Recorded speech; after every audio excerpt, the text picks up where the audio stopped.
கிறிஸ்துவுக்குள் பிரியமானவர்களே, FIBA radio வழங்கும் ஆராதனை வேளை நிகழ்ச்சிக்கு உங்களை அன்புடன் வரவேற்கிறோம்.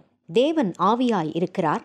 அவரை தொழுது கொள்ளுகிறவர்கள் ஆவியோடும் உண்மையோடும் அவரை தொழுது கொள்ள வேண்டும் என்றார். ஆராதனை வேளை நிகழ்ச்சியை நீங்கள் வாரந்தோறும் கேட்டு ஆசீர்வதிக்கப்பட்டு வருகிறீர்கள். நிகழ்ச்சி பற்றிய மேலான கருத்துக்களை கமெண்ட் செக்ஷனில் பதிவிடுங்கள். உங்கள் நண்பர்களுக்கும் இந்நிகழ்ச்சியை அறிமுகம் செய்யுங்கள். ஆராதனை வேளை.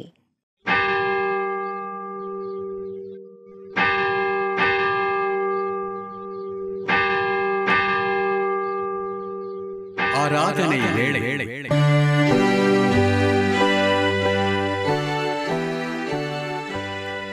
நம்முடைய துவக்கம் பிதா குமாரன் பரிசுத்த ஆவியின் திருப்பெயரிலே. ஆமேன். எனக்கு அருமையான தேவனுடைய ஜனமே, ஃபீபா ரேடியோ தயாரித்து ஒளிபரப்பும் ஆராதனை வேளை நிகழ்ச்சிக்கு நேர்களாக உங்களை அன்போடு கூட நான் வாழ்த்தி வரவேற்கின்றேன். கர்த்ததாமே நம்மையும் நாம் பிரவேசித்திருக்கின்ற 8ஆம் மாதத்தையும் அளவில்லாமல் ஆசீர்வதிப்பாராக. கடந்த 7 மாத காலங்கள் நம்மையும் நம்முடைய தேவைகள் அனைத்தையும் கண்ணின் மணியைப் போல பாதுகாத்து பராமரித்து ஆசீர்வதித்த தேவனுக்கு நன்றி செலுத்தி, பயத்தோடும் பக்தியோடும் விசுவாசத்தோடும் இந்த ஆராதனை வேளை நிகழ்விலே பங்கு கொண்டு தேவனுடைய ஆசீர்வாதத்தை பெற்றுக்கொள்ள கர்த்தர் நம்மை அழைக்கின்றார். வாருங்கள், ஒன்றுபட்டு ஆண்டவரை வழிபடுவோம், பிரார்த்தனை செய்வோம். நேற்றும் இன்றும் என்றும் மாறாத எங்கள் அன்பின் ஆண்டவரே, தர்மையான ஓய்வு நாளின் காலை வேளைக்காக நாங்கள் நமக்கு நன்றிகளை சொல்லுகின்றோம். 8ஆம் மாதத்தினுடைய முதலாவது ஓய்வு நாளிலே நாங்கள் இந்த ஆராதனை வேளை நிகழ்வின் வாயிலாக இணைந்து உம்மை ஆராதிக்கவும், உம்மை துதித்து பாடவும், உம்முடைய வசனங்களை வாசித்து, உம்முடைய சத்தியங்களை நாங்கள் கேட்டு எங்களுடைய விண்ணப்பங்களை எல்லாவற்றையும் தெரிவித்துக் கொள்ள எங்களுக்கு நீர் பாராட்டின தயவுக்காக நன்றிகளை சொல்லுகின்றோம். ஆமாண்டவரே, எங்கெல்லாம் இந்த வார்த்தைகள் இப்பொழுது ஒலித்து கொண்டிருக்கின்றதோ, யார் யார் எல்லாம் இந்த வார்த்தைகளை கேட்டுக்கொண்டிருக்கின்றார்களோ, தேவனுடைய வல்லமை இறங்கட்டும். அவர்கள் மீது ஆண்டவரை அசைவாடட்டும். அவர்களுடைய உள்ளத்தை நிரப்பட்டும். கேட்கின்ற அனைத்து காரியங்களும் செயலிலே அவர்கள் செய்து ஆசீர்வாதங்களை பெற்றுக்கொள்ள கிருபைகளை தர வேண்டும் என்று சொல்லி மன்றாடுகின்றோம். எந்த இடத்திலே இருந்தாலும் சரி கர்த்தாவே, உம்முடைய வார்த்தை வெறுமையாய் வராதபடிக்கு அவர்கள் நினைத்த அனைத்து காரியங்களையும் அவர்களுக்கு தந்து ஆசீர்வதிக்க வேண்டும் என்று சொல்லி மன்றாடுகின்றோம். துதிகன மகிமையாக உமக்கு எடுக்கின்றோம். மீட்பர் இயேசு என்ற திருநாமத்திலே வேண்டி நிற்கின்றோம் பிதாவே. ஆமென். தேவனுடைய நாமத்தை புகழ்ந்து பாடுமண்ணுமாக கிறிஸ்து சபை பாமாலைகளிலே ஆண்டவா பிரசன்னமாகி ஜீவன் ஊதி உயிர்ப்பியும் என்ற பாடலை நாம் இணைந்து பாடுவோம்.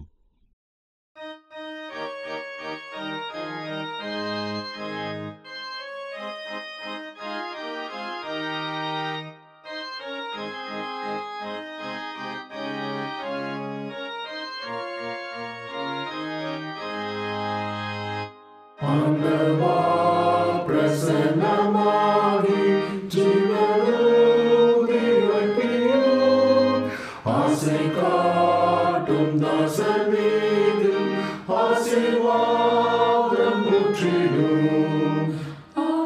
அருள்மாறி எங்கள் பேரில் போஷிக்க பண்ணுவேன்.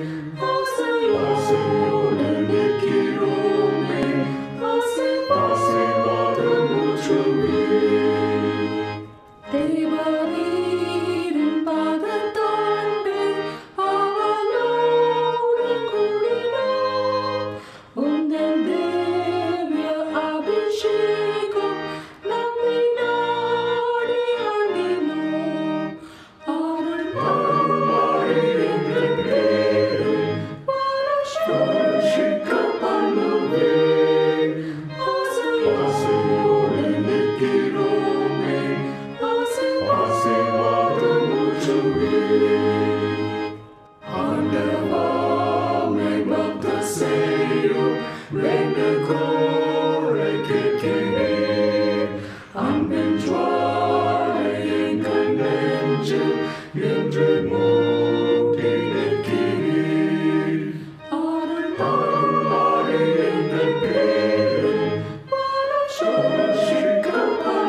அபிஷேகம் இயேசுவே கடாட்சியம் பெந்தெகோஸ்தின் திவ்ய ஈவை தந்து ஆசீர்வதியும். அருள்மாறி எங்கள் பேரில் பரிசுத்தப்படுவே. ஆசையோடு நிற்கிறோமே, ஆசீர்வாதம் ஊற்றுவே. தேவன் ஆவியாக இருக்கிறார். அவரை தொழுது கொள்கிறவர்கள் ஆவியோடும் உண்மையோடும் அவரை தொழுது கொள்ள வேண்டும். தேவன் ஒளியாயிருக்கிறார். அவரில் எவ்வளவேனும் இருள் இல்லை. இது நாங்கள் அவரிடத்தில் கேட்டு உங்களுக்கு அறிவிக்கிற விசேஷமாய் இருக்கிறது. அவர் ஒளியில் இருக்கிறது போல நாமும் ஒளியிலே நடந்தால் ஒருவரோடு ஒருவர் ஐக்கியப்பட்டிருப்போம். அவருடைய குமாரனாகிய இயேசு கிறிஸ்துவின் இரத்தம் சகல பாவங்களையும் நீக்கி நம்மை சுத்திகரிக்கும். இது கர்த்தர் உண்டு பண்ணிய நாள். இதிலே களி கூர்ந்து மகிழ கடவோம். சற்று நேரம் அமைதலோடு நம்மை நாமே ஆராய்ந்து பார்ப்போம். நாம் செய்த பாவங்கள், குற்றங்கள், தப்பிதங்களை தேவனுடைய சமூகத்திலே அறிக்கை செய்ய தேவன் நம்மை அழைக்கின்றார். நம்முடைய பலவீனங்களுக்காக பரிதபிக்க முடியாத பிரதான ஆசாரியர் நமக்கு இராமல் எல்லா விதத்திலும் நம்மை போல் சோதிக்கப்பட்டும் பாவமில்லாமல் இருக்கின்ற பிரதான ஆசாரியரே நமக்கு இருக்கின்றார். தன் பாவங்களை மறைக்கிறவர்கள் வாழ்வடைய மாட்டார்கள். அவைகளை அறிக்கை செய்து விட்டு விடுகிறவர்களோ இரக்கம் பெறுவார்கள். மனம் திரும்புவோம், பரலோக ராஜ்யம் சமீபமாக இருக்கின்றது. சர்வ வல்ல கடவுளிடத்தில் நாம் நமது பாவங்களை அறிக்கை செய்திருக்கின்றோம். விசுவாசத்தோடு பாவ மன்னிப்பின் நிச்சயத்தையும் நாம் பெற்றுக்கொள்வோம். சர்வ வல்லமை மிகுந்த இரக்கமுள்ள ஆண்டவர் மன்னிப்பையும் பாவ நிவர்த்தியும் நமக்கு கட்டளிட்டருளி வாழ்க்கை சீர்படுத்துவதற்கான காலத்தையும் தமது பரிசுத்தாவின் கிருபையும் தேற்றதலையும் தந்தருள்வாராக. ஆமேன். ஆண்டவரை துதியுங்கள். ஆண்டவர் நாமம் துதிக்கப்படுவதாக. இந்த நாளுக்குரிய வேத பகுதியை வாசிக்க கேட்போம். ஆதியாகமம் 37 அதிகாரம் வசனங்கள் 4 முதல் 7 வரை வாசிக்க நாம் கவனமாக கேட்போம். அவனுடைய சகோதரர் எல்லோரிலும் அவனை தன் தகப்பன் அதிகமாய் நேசிக்கிறதை அவன் சகோதரர் கண்டபொழுது அவனோடு பட்சமாய் பேசாமல் அவனை பகைத்தார்கள். யோசேப்பு ஒரு சொப்பனம் கண்டு அதை தன் சகோதரருக்கு அறிவித்தான். அது நிமித்தம் அவனை இன்னும் அதிகமாய் பகைத்தார்கள். அவன் அவர்களை நோக்கி, நான் கண்ட சொப்பனத்தை கேளுங்கள். நாம் வயலிலே அறுத்த அரிகளை கட்டி கொண்டிருந்தோம். அப்பொழுது என்னுடைய அரிக்கட்டு நிமிர்ந்து இருந்தது. உங்கள் அரிக்கட்டுகள் என் அரிக்கட்டை சுற்றி வணங்கி நின்றது என்றான். வாசிக்க வேண்டிய வேத பகுதி வாசித்து ஆயிற்று. தொடர்ந்து நாம் தேவனுடைய நாமத்தை புகழ்ந்து பாடும் வண்ணமாக கரங்களை தட்டி உற்சாகமாக பொதுவான பாடல்களில் ஆனந்த துதி ஒலி கேட்கும் என்ற பாடலை நாம் பாடி ஆண்டவருடைய நாமத்தை மகிமைப்படுத்துவோம்.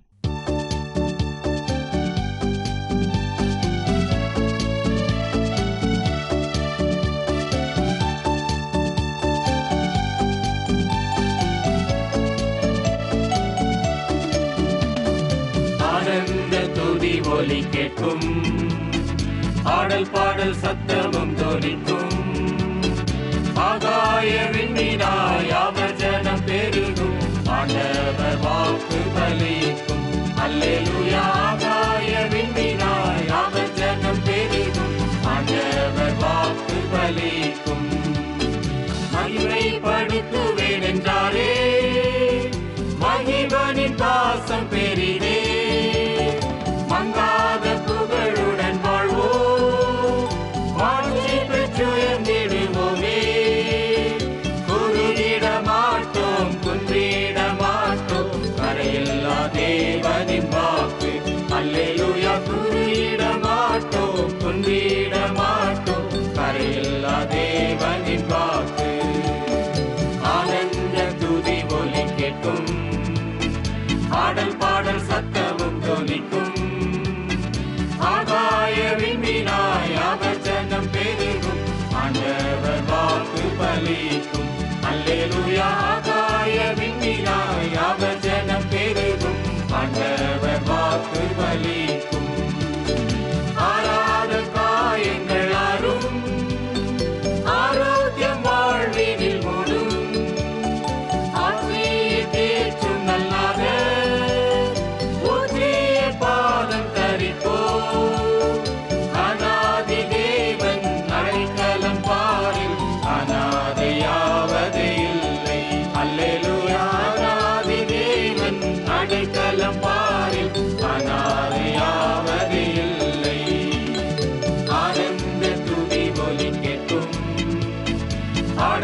பாடல் சத்தமும் தொனிக்கும்.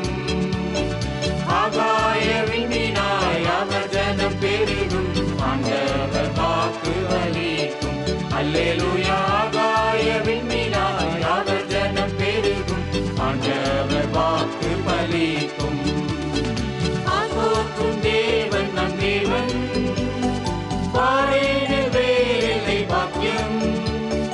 வீரென்ற ஜனங்கள் என்றாரே, வேறென்ன வாழ்வினில் வேண்டும். பிள்ளைகளும் சபையும் பிதா முன்னே நிலைக்கும், பரிசுத்த மாளிகை எழும்பும். அல்லேலூயா. பிள்ளைகளும் சபையும் பிதா முன்னே நிலைக்கும், பரிசுத்த மாளிகை எழும்பும். ஆனந்த துதி ஒலி கேட்கும், பாடல் பாடல் சத்தமும் தொனிக்கும். ஆகாய விண்ணினாய் அவர் ஜனம் பெருகும், ஆண்டவர் வாக்கு பலிக்கும். அல்லேலூயா. ஆகாய விண்ணினாய் அவர் ஜனம் பெருகும், ஆண்டவர் வாக்கு பலிக்கும். என கருமையான தேவனுடைய ஜனமே, இந்த நாளிலுமாக ஆண்டவருடைய செய்தியை நம்மோடு கூட பகிர்ந்து கொள்ளும்படியாக வந்திருப்பவர் அருட்திரு டேவிட் லிவிங்ஸ்டன் ஐயா அவர்கள்.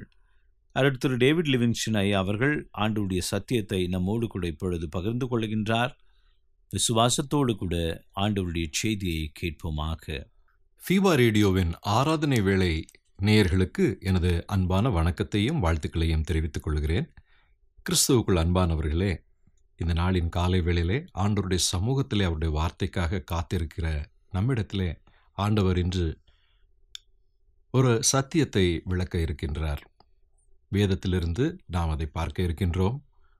அந்த சத்தியம் என்னவென்றால், உங்களுடைய வாழ்வுக்கு ஒரு நோக்கம் உண்டு என்பதே. ஆண்டவர் இந்த உலகத்திலே நம்மை ஒரு காரணத்திற்காகத்தான் படைத்திருக்கிறார். அது நம்மை ஆசீர்வதிக்க, அதன் மூலம் அவர் ஆசீர்வதிக்கப்பட.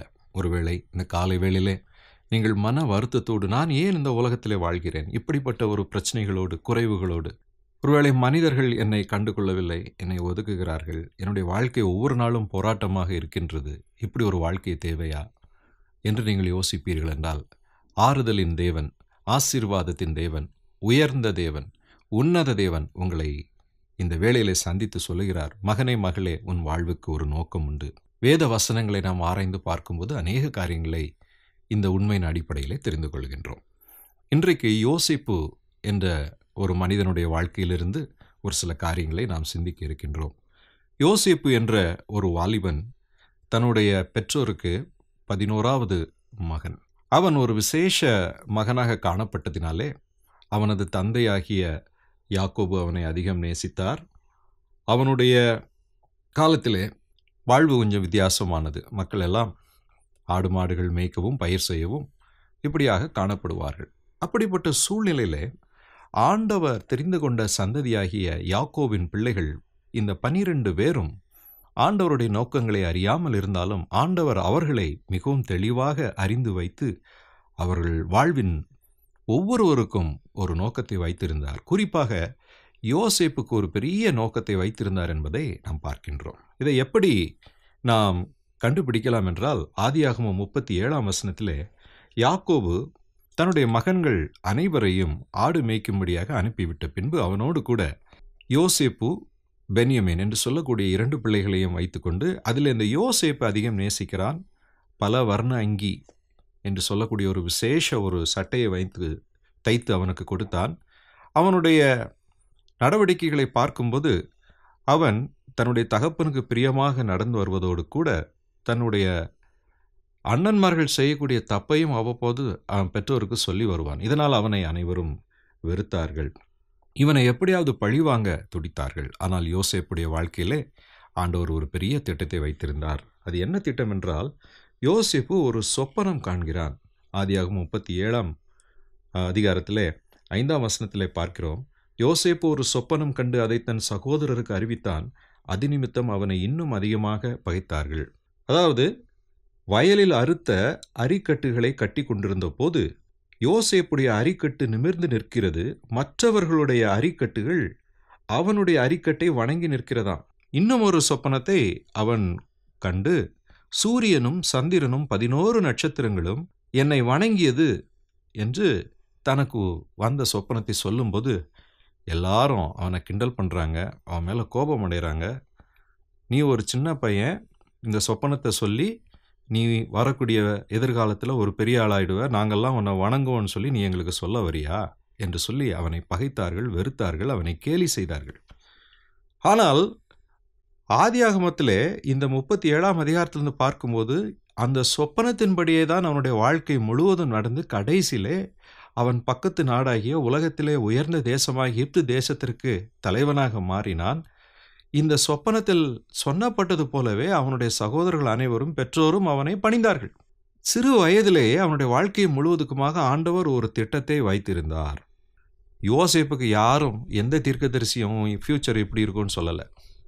யாருக்குமே அதை பற்றி தெரியல. அவன் சொப்பனம் கண்டான், அதை சொன்னான். அதன் மூலமாக ஆண்டவர் ஒரு திட்டம் வைத்திருந்தார் என்பதை அறிந்து கொள்கிறோமே தவிர அதை யாரும் புரிந்து கொள்ளவில்லை, ஏற்றுக்கொள்ளவும் இல்லை. யோசேப்புக்கு கூட இந்த சொப்பனத்தின்படி தான் என் எதிர்காலம் அமைய போகுது என்பது தெரியாது. ஆனால் நாம் தெரிந்து கொள்வது என்ன, எப்படி யோசேப்புக்கு ஒரு திட்டத்தை வைத்து சிறு வயதிலே வெளிப்பட்டாரோ நம்முடைய வாழ்க்கையிலும் அப்படி ஒரு திட்டத்தை வைத்திருக்கிறார் என்பதை நாம் புரிந்து கொள்ள வேண்டும். ஐயோ அப்படியா, அப்போ ஏன் திட்டத்தை நான் அறிந்து கொள்ள வேண்டுமே என்று எங்கேயாவது ஒரு தீர்க்கதரிசி இருப்பார்களா என்று பின்னாடி நீங்கள் ஓடாதீங்க. அது உங்களுக்கு தெரியணுன்ற அவசியம் இல்லை.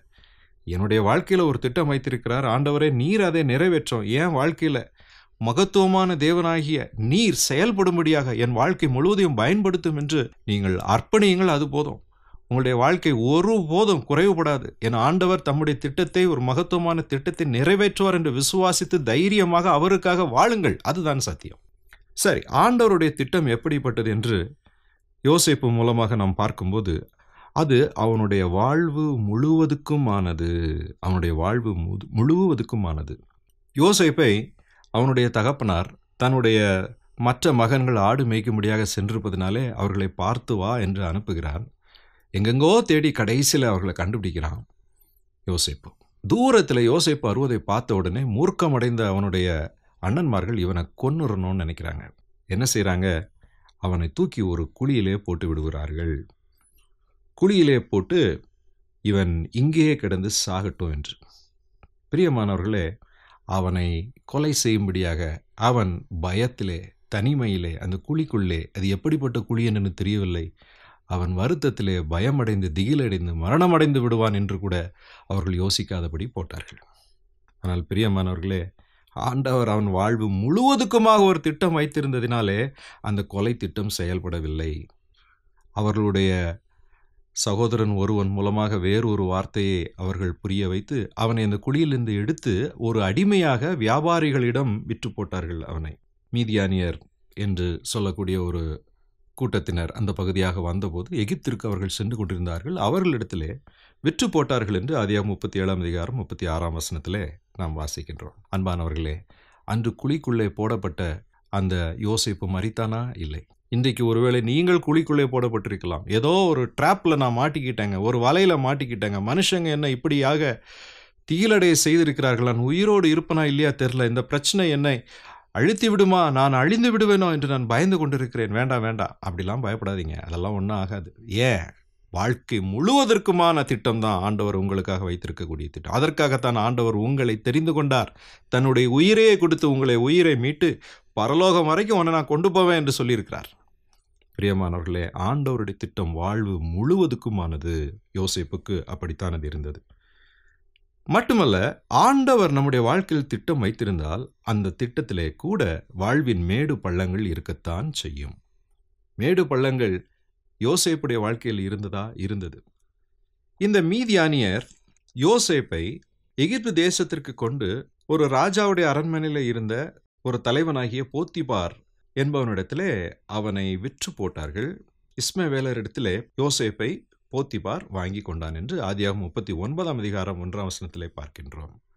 பிரியமானவர்களே, அவனுடைய வாழ்க்கையில் முதலாவது பள்ளம், இப்போ பாருங்க, ஒரு அடிமையாக ஒரு வீட்டில் அவன் இருக்கிறான். ஆனால் ஆதியாகமம் 39:2 வாசிக்கிறோம், கர்த்தர் யோசேப்போடே இருந்தார், அவன் காரிய சித்தி உள்ளவனானான், அவன் எகிப்தியனாகிய தன் எஜமானுடைய வீட்டிலே இருந்தால் கர்த்தர் அவனோட இருக்கிறார் என்றும் அவன் செய்கிற யாவையும் கர்த்தர் வாய்க்க பண்ணுகிறார் என்றும் அவன் எஜமான் கண்டு யோசேப்பினிடத்தில் தயவு வைத்து அவனை தனக்கு ஊழியக்காரனும் தன் வீட்டுக்கு விசாரணை காரணமாக்கி தனக்கு உண்டான யாவற்றையும் அவன் கையிலே ஒப்புவித்தான்.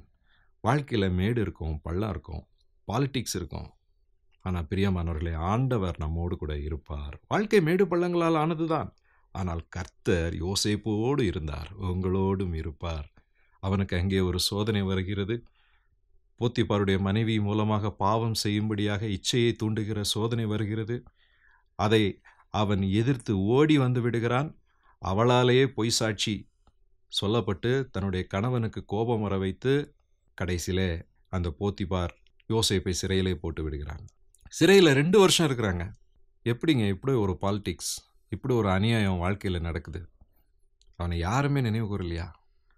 அந்த சிறையில் இருந்த 2 பேருக்கு அவன் ஆண்டவரை பற்றி சொல்லி, அவருடைய சொப்பனத்திற்கு விளக்கம் சொல்லி, அவர்களுக்கு ஆண்டவர் கொடுத்த ஆசீர்வாதத்தையும் ஒருத்தனுக்கு வரக்கூடிய அழிவையும் குறித்து சொல்லுகிறான். அதிலே பானபாத்திரன் என்று சொல்லக்கூடிய ராஜாவுடைய அரண்மனையில் வேலை செய்கிற ஒருவனுக்கு அவன் சொன்ன அந்த வசனம் அப்படியே பலித்து ராஜா அந்த பானபாத்திரக்காரனை உயர்த்துகிறான். அப்போ யோசேப்பு சொல்கிறான், என்ன நினச்சிக்கோ, ராஜா கிட்ட என்ன பற்றி சொல்லுன்னு. ஆனால் அவன் சொல்லவே இல்லை. 23ஆம் வசனம், ஆதியாகமம் 40ஆம் அதிகாரம். ஆனாலும் பானபாத்திரக்காரரின் தலைவன் யோசேப்பை நினையாமல் அவனை மறந்து விட்டான். இன்றைக்கும் நம்மளை மறந்து போனவங்க எவ்வளோ பேர் இருக்கிறாங்க. பாலிடிக்ஸில் மாட்டி கஷ்டப்பட்டுட்டு இருக்கோம். கவலைப்படாதீங்க. 2 வருஷம் ஜெயிலுக்குள்ள அவன் இருந்தான். நீங்கள் எத்தனை வருஷம் சிறையிருப்பில் இருக்கீங்கன்னு தெரியாது. எதற்காக? ஆண்டவருக்காக வாழ்ந்ததுனால, சுத்தமாக வாழ்ந்ததுனால. கவலையே படாதீங்க. இன்னும் ஆண்டவர் உங்களோடு தான் இருக்கிறார். மேடு பள்ளங்கள் இருக்கும் வாழ்க்கையில். ஆண்டவரோடு கூட நிலைத்திருங்க. அவனை மறப்பதற்காகத்தான், யார்? போர்த்திபாரின் மனைவி அவனை மறப்பதற்காகத்தான் ஒருவேளை அவன் சிறைக்குள்ளே வைக்கப்பட்டானோ இல்லையோ தெரியல. ஆனால் 2 வருஷம் கழித்து ராஜாவுக்கு ஒரு சொப்பனம் வந்தபோது அந்த தேசத்திற்கே தலைவனாக உயர்த்தப்பட்டான். பிரைம் மினிஸ்டராக உயர்த்தப்பட்டான். யார்? யோசேப்பு. வாழ்க்கை மேடு பள்ளங்களானது. ஆனால் கர்த்தர் உடன் இருந்தால் அவருடைய நேரத்திலே அவர் வாலாக்காமல் தலையாக்குவார். உங்களுக்கும் அதை செய்வார். மறந்து போகாதீர்கள். மட்டுமல்ல, நம்முடைய வாழ்க்கையின் ஆண்டவருக்கு ஒரு திட்டம் வைத்திருக்கிறார் என்றால் அது தேவ ராஜ்யத்திற்கு பயன்படக்கூடியது, தேவ ராஜ்யத்திற்கானது. யோசேப்பை ஆண்டவர் ஒரு பிரைம் மினிஸ்டராக உயர்த்தி அந்த நாடு முழுவதும் பஞ்சம் வந்தபோது அந்த தேசத்திற்கே தலைவனாக யோசேப்பை வைத்தபோது பஞ்சம் பிழைக்க உணவு பொருள் வாங்க கடைசியில் அவனுடைய குடும்பம் வந்து சேர்ந்தார்கள். அவனுடைய அண்ணமாரெல்லாம் நிற்கிறாங்க. யோசேப்பு அடையாளம் தெரியல. அவன் கீழே விழுந்து வணங்குறாங்க. அப்போ இவன் என்ன பண்ணிருங்கடும்? ஒருவேளை கோவத்தில் அவர்களை அழித்து போட்டிருக்கலாம். ஆனால் ஆதியாகமம் 45ஆம் அதிகாரத்தில் அவர்களை அழிக்காமல் தன்னை வெளிப்படுத்தி, நீங்கள் பயப்படாதீங்க என்று சொல்லி அவர்களுக்கு ஆறுதல் சொல்லுகிறான். ஆதியாகமம் 45ஆம் அதிகாரத்தில் 4ஆம் வசனத்தில் பார்க்கும்போது, நீங்கள் எகிப்திற்கு போகிறவர்களிடத்திலே விற்று போட்ட உங்கள் சகோதரனாகி யோசேப்பு நான் தான் சொல்லிட்டு அவங்களுக்கு இவன் ஆறுதல் சொல்கிறான். என்னை இவ்விடத்தில் வரும்படி விற்று போட்டதினால் நீங்கள் சஞ்சலப்பட வேண்டாம், அது உங்களுக்கு விசனமாக இருக்கவும் வேண்டாம். ஜீவ ரட்சணை செய்யும்படிக்கு தேவன் என்னை உங்களுக்கு முன்னே அனுப்பினார். 7ஆம் வசனம், பூமியிலே உங்கள் வம்சம் ஒழியாமல் இருக்க உங்களை ஆதரிக்கிறதற்காகவும் பெரிய ரட்சிப்பினால் உங்களை உயிரோடே காப்பதற்காகவும் தேவன் என்னை உங்களுக்கு முன்னமே அனுப்பினார். ஆதலால் நீங்கள் அல்ல, தேவனே என்னை இவ்விடத்திற்கு அனுப்பி என்னை பார்வோனுக்கு தகப்பனாகவும் அவன் குடும்பத்திற்கு அனைத்திற்கும் கர்த்தனாகவும் எகிப்து தேசம் முழுவதற்கும் அதிபதியாக வைத்தார் என்று சொல்கிறான். அன்னைக்கு அவங்க சகோதரர்கள் அவன் ஒரு வார்த்தை சொல்லி ஒரு கட்டளை போட்டு அழித்திருந்தால் என்ன ஆயிருக்கும்? இஸ்ரவேல்னு ஒரு வம்சமே உருவாயிருக்காது. ஆண்டவர் இந்த உலகத்திலே உருவாக்க நினைத்த இஸ்ரவேல்னு ஒரு வம்சமே அன்னைக்கு அழிந்து போயிருக்கோம். ஆனால் அவன் அதை செய்யாதபடிக்கு, நான் எதற்காக உயர்த்தப்பட்டேன்? ஜீவ ரட்சணை கொடுக்கும்படியாக. இது தேவனுடைய ராஜ்யம், இது தேவனுடைய மக்கள். பிறரை நான் நேசிக்கணும், ஆசீர்வதிக்கணும், பிறருக்கு ஆசீர்வாதமாகத்தான் இருக்குமே ஒழிய நான் என்னுடைய சுயசித்தத்தை, கோபத்தை செயல்படுத்தக்கூடாது என்று எப்படி ஆண்டவர் ஒரு ராஜ்யத்தின் தலைவராக இருந்து இந்த உலகத்தை நடத்துகிறார், அதுபோன்று அவனும் ஆண்டவருடைய குணத்தை அவன் அங்கே வெளிப்படுத்துகிறான். பிரியமானவர்களே, உங்களுடைய வாழ்க்கையின் திட்டத்திலே நீங்கள் தேவனுடைய ராஜ்யத்தின் பிள்ளைகளாக செயல்படுங்கள். தேவனைப் போல செயல்படுங்கள். பிறருக்கு ஆசீர்வாதமாயிருங்கள், மன்னியுங்கள், பிறரை அழிக்க வேண்டாம். நீங்கள் கர்த்தருடைய திட்டத்தை அவருடைய ராஜ்யத்தில் நிறைவேற்றுவதற்காக உங்களுடைய வாழ்க்கையை ஒப்புக் கொடுங்கள். ஆண்டவர் நிச்சயமாக உங்களை கொண்டு ஆசீர்வதிப்பார். உங்களுடைய வாழ்க்கைக்கு ஒரு நோக்கம் உண்டு. அது வாழ்வு முழுவதுக்குமானது, மேடு பள்ளங்களால் ஆனது. ஆனால் அது தேவ ராஜ்யத்திற்கானது, பிறரை ஆசீர்வதிப்பதற்காக ஆனது. உங்களுடைய வாழ்க்கை முழுவதையும் ஆண்டவர் பயன்படுத்தும்படி ஆண்டவரிடத்தில் ஒப்பு கொடுத்து விசுவாசத்தோடு ஜெபியுங்கள். ஜெபம் செய்வோம். எங்கள் அன்பின் ஆண்டவரே, நாங்கள் வாழும் வாழ்க்கைக்கு ஒரு நோக்கம் உண்டு. ஏனென்றால் நீர் உருவாக்கிய நோக்கம். அதனால்தான் இரட்சகராகி எங்களை நீர் தெரிந்தெடுத்து உமது பிள்ளைகளாக்கி இருக்கிறீர். மேடு பள்ளங்களை, கவலைகளை குறித்து நாங்கள் கவலைப்படாதபடி, அது குழியாயிருந்தாலும் அது சிறையாயிருந்தாலும் நாங்கள் வருத்தாதபடி கர்த்தரோடு கூட நிலைத்திருந்து விசுவாசத்திலே பலனடைந்து பரிசுத்தத்திலே பலனடைந்து இந்த உலகத்திலே தேவனுடைய ராஜ்யத்தின் மகிமைக்காக பிறருக்கு ஆசீர்வாதமாக செயல்பட எப்போதும் எங்களை பலப்படுத்தி நிலைநிறுத்தும். தனிமையாக நாங்கள் இருக்கலாம், ஆனால் கர்த்தர் எங்களோடு இருக்கிறார் என்பதை உணர்ந்து எங்களுடைய வாழ்க்கை மிகவும் உயர்ந்தது, சிறப்பானது, அவருக்காக வாழ்வோம் என்று சொல்ல உதவி செய்யும். அப்படியே எங்களுடைய வாழ்க்கையை ஆசீர்வதியும், எதிர்காலத்தை ஆசீர்வதியும், ஜெபிக்கிற ஒவ்வொருவரையும் ஆசீர்வதியும். ஆண்டவர் இயேசுவின் மூலம் ஜெபிக்கிறோம் பிதாவே, ஆமென். எனக்கு பிரியமானவர்களே, இன்றைய நாளிலுமாக நம்முடைய கடந்து வந்து ஆண்டவருடைய செய்தியை பகிர்ந்து கொண்ட திரு டேவிட் லிவிங்ஸ்டன் ஐயாவர்களுக்கு ஆராதனை வேளை நேயர்களாகிய உங்கள் அனைவரின் சார்பிலும் ஃபீபா ஊழியங்களின் சார்பிலும் வாழ்த்துக்களையும் நன்றிகளையும் தெரிவித்துக் கொள்கின்றோம். கர்த்ததாமே அவரையும் அவருடைய திருச்சபை ஊழியத்தையும் குடும்பத்தையும் அளவில்லாமல் ஆசீர்வதிப்பாராக. நாம் யாவருமாக இணைந்து நம்முடைய விசுவாசத்தை அப்போஸ்தலர் விசுவாச பிரமாணத்தின் வாயிலாக அறிக்கை செய்து அதை நாம் உறுதி செய்வோமாக. வானத்தையும் பூமியையும் படைத்த சர்வ வல்லமையுள்ள பிதாவாகிய தேவனை விசுவாசிக்கிறேன். அவருடைய ஒரே குமாரனாகிய நம்முடைய நாதர் இயேசு கிறிஸ்துவையும் விசுவாசிக்கிறேன். அவர் பரிசுத்த ஆவியினாலே கன்னி மரியாளிடத்தில் உற்பவித்து பிறந்தார். பொந்தியு பிலாத்துவின் காலத்தில் பாடுபட்டு சிலுவையில் அறையுண்டு மரித்து அடக்கம் பண்ணப்பட்டு பாதாளத்தில் இறங்கினார். மூன்றாம் நாள் மரித்தோரிடத்திலிருந்து எழுந்தருளினார். பரமண்டலத்துக்கு ஏறி சர்வ வல்லமையுள்ள பிதாவாகிய தேவனுடைய வலது பாசத்திலே வீற்றிருக்கிறார். அவரிடத்திலிருந்து உயிருள்ளோரையும் மரித்தோரையும் நியாயம் தீர்க்க வருவார். பரிசுத்த ஆவியையும் விசுவாசிக்கிறேன். பொதுவாயிருக்கிற பரிசுத்த சபையும் பரிசுத்தவான்களுடைய ஐக்கியமும் பாவ மன்னிப்பும் சரீர உயிர்த்தெழுதலும் நித்திய ஜீவனும் உண்டென்று விசுவாசிக்கிறேன். ஆமென். தொடர்ந்து நாம் தேவனுடைய நாமத்தை புகழ்ந்து பாடும் வண்ணமாக கிறிஸ்து சபை பாமாலைகளிலே பகலோன் கதிர் போலுமே என்ற பாடலை நாம் இணைந்து பாடுவோம்.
இந்த வாரத்திற்குரிய வாக்குத்தத்த வசனத்தை பெற்றுக்கொள்வோம். செப்பனியா 3:15 கர்த்தர் உன் நடுவே இருக்கிறார், இனி தீங்கை காணாதிருப்பாய். ஆண்டவரை நோக்கி நாம் மன்றாடுவோம். மகா இரக்கமும் கிருபை நிறைந்த எங்கள் அன்பின் ஆண்டவரே, நர்மையான கால வேளைக்காக நன்றி செலுத்துகின்றோம். 8ஆம் மாதத்தினுடைய முதலாவது ஓய்வு நாளை நாங்கள் காணும்படியாக 2024ஆம் ஆண்டிலே 7 மாத காலங்களை நாங்கள் ஆண்டவரே முடிக்கும்படியாக உம்முடைய தயவை கொண்டு, உம்முடைய ஆசீர்வாதத்தை கொண்டு, உம்முடைய வழிநடத்துதலை கொண்டு ஆண்டவரே, இந்த 7 மாதங்களையும் நாங்கள் கடந்து வந்து 8ஆம் மாதத்திற்குள்ளாக பிரவேசித்து உம்மை ஆராதிக்க செய்த கிருபைக்காக நன்றிகளை சொல்லுகின்றோம். 8ஆம் மாதத்திலே எங்களுக்கும் எங்கள் குடும்பத்திற்கும் வைத்திருக்கின்ற எல்லா ஆசீர்வாதத்தையும் நீர் எங்களுக்கு தர வேண்டும் என்று சொல்லி நாங்கள் மன்றாடுகின்றோம். ஆமாண்டவரே, உம்முடைய தாசனாகிய யோசேப்பு எப்பொழுதும் உம்மையே நம்பிக்கொண்டிருந்தான். எந்த சூழலிலும் உம்மை விட்டு அவன் விலகவில்லை. எந்த சோதனையிலும் உம்மை அவன் விட்டு விலகாதபடிக்கு உம்மோடு கூட ஐக்கியப்பட்டு இருந்ததினாலே ஏற்ற வேளையிலே நீர் அவனை உயர்த்தினீர் என்று சொல்லி நாங்கள் வேதத்திலே வாசிக்கின்றோம். வாக்குத்தத்தம் பண்ணினவர் உண்மையுள்ளவர். அந்த வாக்குத்தத்தங்கள் எல்லாவற்றையும் உமது பிள்ளைகள் வாழ்விலே செய்து முடிப்பதற்காக நாங்கள் உமக்கு நன்றிகளை சொல்கின்றோம். அப்படியே இப்பொழுதும் உம்முடைய வாக்குத்தத்தத்தின்படியே தங்களுடைய தேவைகளை சொல்லிக் கொண்டிருக்கின்ற உமது பிள்ளைகள் அனைவரையும் கண்ணோக்கி பாரும். இந்த ஆராதனை வேளை நிகழ்ச்சியின் வாயிலாக தங்கள் கோரிக்கைகளை, மனபாரத்தை, சோர்வுகளை, துயரங்களை, பலவீனங்களை தெரிவித்துக் கொள்கின்ற உமது பிள்ளைகள் அனைவரையும் கண்ணோக்கி பாரும். அவருடைய கண்ணீர் யாவையும் துடைத்தருளும் கர்த்தாவே. ஆண்டவரே, அவர்களுக்கு ஆறுதலின் தேவனாக, சமாதானத்தின் கடவுளாக நீரிருந்து அவளை ஆசீர்வதிக்கும்படியாக நாங்கள் செபிக்கின்றோம். நீர் சொல்லாகும் கட்டளையிட நிற்கும். ஆம் கர்த்தாவே, நீர் ஒரு பொழுதும் உமது பிள்ளைகளை கைவிடுகின்ற தேவன் அல்ல. உம்மை நம்பி இருக்கின்ற பிள்ளைகளுக்கு ஏற்ற காலத்திலே எல்லா ஆசீர்வாதங்களையும் தருகின்ற தேவனாக இருக்கின்றபடினாலே நாங்கள் உமக்கு நன்றி செலுத்துகின்றோம். இந்த வார்த்தைகளை கேட்டுக்கொண்டிருக்கின்ற உமது பிள்ளைகளுக்கு நீரே அவர்களுடைய எல்லா தேவைகளையும் சந்திக்க வேண்டும் என்று சொல்லி மன்றாடுகின்றோம். நிகழ்ச்சியின் முடிவிலே அவளுக்குள்ளாக ஒரு பெரிய மாறுதலும் ஆண்டவரை மனமகிழ்ச்சியும் சமாதானமும் ஏற்பட அருள் செய்ய வேண்டும் என்று மீட்பரும் இரட்சகருமான இயேசு கிறிஸ்துவின் இனிய நாமத்திலே வேண்டி நிற்கின்றோம் பிதாவே. ஆமென். ஆண்டவர் நமக்கு சொல்லி தந்த கர்த்தருடைய ஜெபத்தை ஒன்றாக நாம் ஏறெடுப்போம். பரமண்டலங்களில் இருக்கிற எங்கள் பிதாவே, உம்முடைய நாமம் பரிசுத்தப்படுவதாக, உம்முடைய ராஜ்யம் வருவதாக, உம்முடைய சித்தம் பரமண்டலங்களில் செய்யப்படுகிறது போல பூமியிலேயும் செய்யப்படுவதாக. அன்றன்றுள்ள அப்பத்தை இன்று தாரும். எங்களுக்கு விரோதமாய் குற்றம் செய்கிறவர்களுக்கு நாங்கள் மன்னிக்கிறது போல எங்கள் குற்றங்களை எங்களுக்கு மன்னியும். எங்களை சோதனைக்குள் பிரவேசிக்க பண்ணாமல் தீமையிலிருந்து எங்களை ரட்சித்துக் கொள்ளும். ராஜ்யமும் வல்லமையும் மகிமையும் என்றென்றைக்கும் உடையவைகளே. ஆமென். ஆண்டவரின் ஆசீர்வாதத்தை விசுவாசத்தோடு கூட நாம் பெற்றுக்கொள்வோம். தந்தையின் அன்பும் மாய்ந்தனின் அருளும் தூயாவின் கூட்டுறவும் நல்வுறவும் நம்முடனும் நாம் கேட்டிருக்கின்ற எல்லா ஆசீர்வாதத்துடனும் பெற இருக்கின்ற எல்லா நன்மைகளுடனும் இன்றும் என்றும் சதா காலங்களிலும் தங்கி நிலைத்து இருப்பதாக. ஆமென்.